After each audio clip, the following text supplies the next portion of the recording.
Buenas noches, hoy vamos a realizar la presentación de la tarea número 5. Los estudiantes que vamos a participar son Juliana López Torres, Valeria Viveros Nazari, Natalia Triana Valencia, Estefanía Cervutses Torres.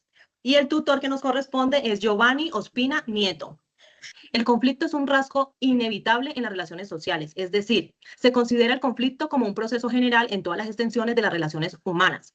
El conflicto entre dos o más personas enfrentadas que al relacionarse tengan conductas incompatibles entre unas y otras, cuyos objetivos sean la obstrucción, el bloqueo o la interferencia directa. Esta incompatibilidad está relacionada con el ejercicio del poder de unos sobre otros. ¿Eso qué quiere decir? Que cuando hay dificultades o que las personas no se ponen de acuerdo, es donde surge el conflicto. El conflicto es conveniente, incluso necesario en el desarrollo de las sociedades.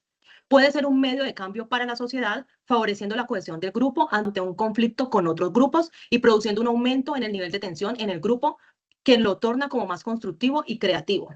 ¿Esto qué quiere decir? Que cuando hay conflictos en la sociedad, eso ayuda a crear soluciones creativas para que haya más unión dentro del grupo. ¿Es positivo o es negativo el conflicto? Se considera que es negativo si hay poco conflicto o si es demasiado frecuente, pero si es una frecuencia moderada, puede ser positivo y constructivo para las personas. Este conflicto es funcional o disfuncional. Depende si la resolución del conflicto incrementa o no la creatividad a la hora de buscar soluciones. Ejemplos: un conflicto funcional sería cuando nosotros asesoramos a un cliente al contratar nuestros servicios y podemos innovarlo usando chatbots o una atención personalizada. Un conflicto disfuncional puede ser cuando no podemos realizar la devolución del dinero o una alternativa cuando un cliente nos realiza una compra, ya que esa compra presenta fallas o taras. Cuando no realizamos esa devolución, eso genera desconfianza hacia la empresa. ¿De qué se trata el arbitraje y la mediación? El arbitraje interviene una tercera persona, o sea, un árbitro, siendo su función la de solucionar el conflicto sometido. Es decir, una tercera persona es la que resuelve o da solución a ese conflicto. En cambio, en la mediación es también una manera de resolver conflictos usando la comunicación como una herramienta fundamental para encontrar una solución al problema con la ayuda de una tercera persona, pero esa persona es neutral. Es decir, que en este proceso las partes involucradas aprenden pasos de mediación para conseguir llegar a un acuerdo por sí mismas. El mediador enseña las pautas, las vías de diálogo y escucha activa para que participe cada parte en la solución. ¿Cuáles son las similitudes entre el arbitraje y la mediación? Es que en ambas el procedimiento es voluntario y se solicita previamente por las partes. Las diferencias entre el arbitraje y la mediación es que el árbitro soluciona el conflicto y tiene voz y voto. En cambio, en la mediación, las partes son las que llegan a la solución del conflicto. En cambio, el mediador no tiene ni voz ni voto. Cordial saludo, mi nombre es Juliana López. Les voy a hablar acerca de cómo influyen los 5 modos de manejo de Thomas Kilmann en la resolución de conflictos y qué implicaciones tienen. El primer modo es el competidor, que se centra pues en imponer su propia posición, útil en situaciones de urgencia o de defensa, pero riesgoso si se convierte en un hábito porque puede generar resentimiento. El segundo modo es el colaborador, busca integrar intereses y construir soluciones, ganar, siendo el más favorable para la paz social porque fomenta consensos y relaciones duraderas. El tercero es el compromiso, que implica que cada parte cede parcialmente, lo que asegura una estabilidad temporal, aunque pueda dejar insatisfacción en las demás partes. El cuarto modo es el de eludir. Evita el enfrentamiento directo, reduciendo tensiones inmediatas, pero sin resolver a fondo el problema finalmente. Y por último tenemos el acomodadizo, que es quien prioriza los intereses ajenos sobre los propios, lo que puede mantener la armonía, pero también perpetuar desigualdades si se usa en exceso. Como siguiente pregunta les hablaré de qué papel desempeñan las emociones, el poder, las actitudes, las percepciones en el desarrollo y la transformación del conflicto. En el desarrollo y la transformación de los conflictos, las emociones juegan un papel decisivo. La ira y el resentimiento pueden escalar la tensión, mientras que la empatía y la confianza abren caminos de entendimiento. El poder determina la capacidad de imponer o negociar. Su uso equilibrado evita la dominación y promueve la equidad. Las actitudes influyen en la disposición de dialogar. La apertura favorece a la resolución, mientras que la rigidez perpetúa el enfrentamiento. Las percepciones, por su parte, condicionan cómo se interpretan las intenciones del otro. Un malentendido puede alimentar el conflicto, mientras que una percepción positiva facilita la cooperación. ¿Qué mecanismos de mediación resultan más efectivos en su manejo? Los más efectivos son aquellos que promueven el diálogo estructurado y la escucha activa, permitiendo que las partes expresen sus emociones y necesidades en un espacio seguro. La mediación facilitadora ayuda a identificar intereses comunes, mientras que la mediación transformativa busca cambiar las relaciones y percepciones. No solo resolver el problema puntual, además la construcción de la confianza mediante una transparencia y acuerdos verificables es esencial para que los procesos de mediación tengan un impacto duradero. En síntesis, la resolución de conflictos y la paz social dependen de combinar estrategias de negociación con un manejo consciente de emociones, poder y percepciones, apoyados por mecanismos de mediación que fortalezcan la confianza y la cooperación. Buenas noches para todos, cordial saludo, mi nombre es Valeria Viveros y en esta ocasión yo les voy a hablar de a qué hace referencia el pacto de subir al balcón. Esta es una metáfora para tomar distancia emocional del conflicto. Implica observar la situación desde afuera como si estuviera en un balcón mirando la escena. Lo que permite es no reaccionar impulsivamente, analizar intereses y dinámicas con calma, diseñar respuestas estratégicas en lugar de dejarse arrastrar por la confrontación. Subir al balcón es dar un paso mentalmente y vernos a nosotros mismos y al oponente desde una distancia segura. El propósito principal no es subir, sino ganar tiempo para pensar estratégicamente. Nos permite reconocer nuestra ira o frustración y evitar que el oponente nos haga reaccionar impulsivamente, lo cual casi siempre lleva a malas decisiones. Solo cuando logramos esa pausa mental podemos transformar la reacción en una acción estratégica enfocada en nuestros objetivos. La acción mediadora es cuando un tercero imparcial ayuda a dos partes en conflicto a comunicarse mejor sin imponer soluciones, sino creando un espacio seguro para que ellas mismas lleguen a acuerdos. Según William, para superar un no en posiciones rígidas hay 5 pasos muy prácticos. El primero es mantener la calma y no reaccionar. El segundo es bajar la tensión mostrando respeto. El tercero es cambiar el enfoque en posiciones en cuanto al interés. El cuarto es facilitar un punto dorado para que la otra parte vea beneficios. El quinto es usar el poder de forma constructiva, mostrando consecuencias sin romper la relación. En resumen, el mediador facilita el diálogo, ayuda a transformar la resistencia en colaboración y construye confianza. Así, el conflicto deja de ser un choque y se convierte en una oportunidad de paz social.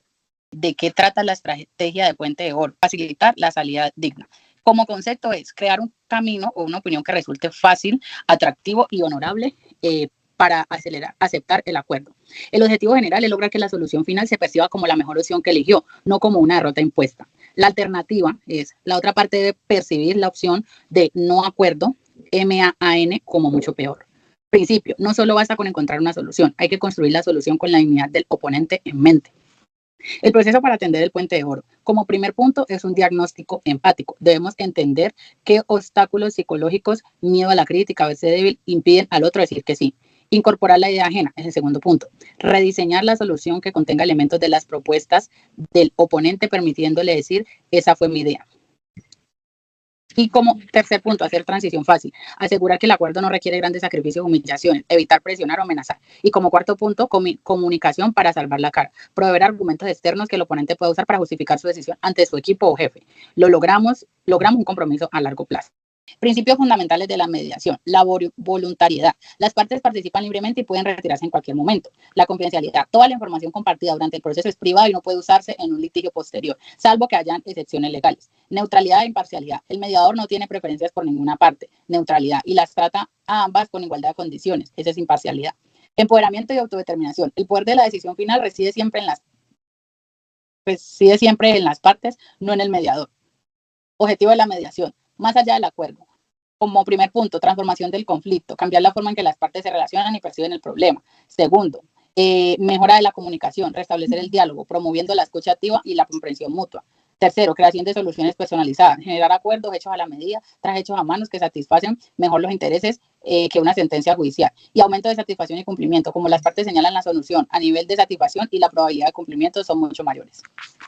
Hola, buenas noches. Mi nombre es Estefanía Cerbuces Torres. Yo les voy a explicar las metodologías para el desarrollo de la mediación. Entre ellas tenemos varios modelos. El primero que les voy a hablar es el modelo tradicional o lineal de Harvard. Es creado por Fisher y Uri y es el más difundido en la mediación. Busca que las partes negocien de forma colaborativa y con la ayuda de un mediador neutral. Tenemos también el modelo de Bush y Folger. Este busca cambiar la relación entre las partes más que solo lograr acuerdos. El mediador organiza reuniones para que las partes reconozcan su responsabilidad y comprendan la del otro. Tenemos otro modelo que es el modelo circular narrativo de Sarakov. Este modelo entiende el conflicto como algo interno y constante en las personas, diferenciando entre conflicto, que es inherente, y disputa, que es cuando no se logra manejar. Tenemos el modelo interdisciplinar de Daniel Bustelo. Este busca que las partes se apropien de sus conflictos y decisiones, El mediador en este caso se integra en la cultura de las partes y les da protagonismo en la resolución. Aparte de esto, tenemos otros modelos aplicados a la mediación comunitaria, que entre ellos está el modelo comunitario, que busca fortalecer los centros sociales dentro de sus escrituras locales, como los barrios, las ciudades. Tenemos también el modelo sistémico, que entiende los conflictos como parte de todo el sistema comunitario. Tenemos también el modelo formal y flexible, que afirma que el rigor y el profesionalismo dan prestigio y credibilidad a la mediación. Tenemos también el modelo de Carnevale, que su objetivo es lograr acuerdos efectivos fortaleciendo las relaciones entre las partes. Por último, tenemos el modelo de contingencias estratégicas. Este modelo destaca el papel del poder en las interacciones humanas y la posición de las partes frente a sus intereses. La otra diapositiva que les voy a explicar el día de hoy son cuáles son las características del mediador. El mediador cuenta con 3 características importantes. Entre ellos tenemos la primera, que es la persona mediadora no es juez ni árbitro. Es un intermediario sin ningún tipo de decisión. En este caso, el mediador no impone soluciones ni dicta sentencias. Su papel consiste en facilitar la comunicación en un espacio seguro y equilibrado. A diferencia de un juez o de un árbitro, no decide quién tiene la razón ni establece obligaciones, sino que actúa como un acompañante neutral. Su principal función es ayudar a las partes a expresar sus necesidades e intereses, guiando el diálogo para que ellas mismas construyan acuerdos voluntarios y consensuados. El objetivo del mediador es mejorar la comunicación, fomentar la cooperación y empoderar a las personas para que recuperen el control sobre el conflicto. La otra característica importante sería que no existe norma jurídica que regule el proceso de mediación, ya que depende de los intereses de cada uno de los participantes. La única norma es el diálogo. A diferencia de un proceso judicial, la mediación no sigue leyes rígidas ni procedimientos formales obligatorios. Esto es un proceso flexible y adaptado, definido por los acuerdos y prioridades de las partes, quienes con el guía, que es la persona mediadora, deciden el ritmo, la forma de dialogar y los temas a tratar. La única norma esencial es el diálogo, una comunicación abierta, que sea respetuosa, que sea honesta y que permita expresar las necesidades y comprender al otro. Gracias a esta libertad, la mediación favorece soluciones creativas, personalizadas y sostenibles. La otra característica es que el mediador es un proceso totalmente voluntario para cada una de las partes y es flexible, ya que no existen normas reguladas. La mediación es un proceso voluntario y flexible. Las partes participan libremente y cualquier acuerdo surge de su compromiso genuino y no de la imposición. Sin formalismos rígidos, se adapta el conflicto al contexto y las necesidades de quienes intervienen. Con el acompañamiento del mediador, son ellas quienes deben de decidir cómo avanzar, logrando soluciones creativas y sostenibles en un espacio de diálogo abierto y respetuoso. Tenemos las conclusiones y los aprendizajes que nos deja hacer este trabajo. El conflicto es inevitable en las relaciones humanas, pero puede transformarse en una oportunidad de crecimiento, creatividad y cohesión social. La mediación nos enseña que el verdadero poder está en el diálogo y en la escucha activa. También en la capacidad de reconocer el otro con respeto y con empatía. Cuando las personas se apropian de sus conflictos y construyen juntas sus soluciones, no solo alcanzan acuerdos, sino que fortalecen la confianza y la convivencia. Además de eso, los distintos modelos que tenemos en la mediación nos muestran que no existe una única forma de resolver las disputas, sino que tenemos varios enfoques que se adaptan al contexto, a las personas y a la naturaleza del conflicto. También tenemos como aprendizaje que el verdadero valor no está únicamente en alcanzar acuerdos, sino en reconstruir la confianza, dignificar a las partes y fortalecer a la convivencia. Cuando escuchamos con empatía, reconocemos al otro y buscamos soluciones creativas, el conflicto deja de ser una amenaza y se convierte en un puente hacia comunidades más justas y humanas. Muchas gracias.